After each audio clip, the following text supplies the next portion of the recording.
वालेकुम सलाम। क्या हाल है आपका? बिल्कुल ठीक हूँ। आपका क्या नाम है? अयान नदी। आपकी क्या एज है? 10 साल। आप कौन सी क्लास में पढ़ते हो? 6। बच्चे, आप मुझे ये बताओ कि आपने कभी बच्चों की कहानियों वाली किताबें पढ़ी हैं? यस।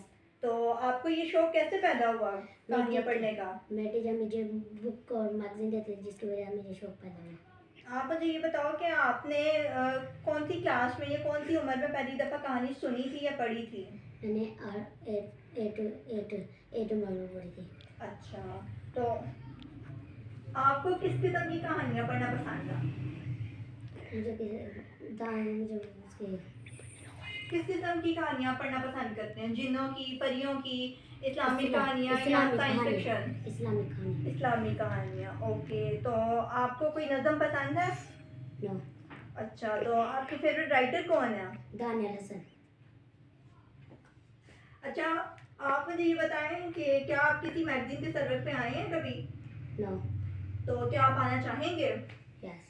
तो आप बच्चों की मैगजीन या कहानियों वाली किताबें जो है वो पढ़ना पसंद करेंगे ऐसे ही आने वाले टाइम में? जी। खरीद कर या मुफ्त में? खरीद कर। ठीक है, बहुत शुक्रिया।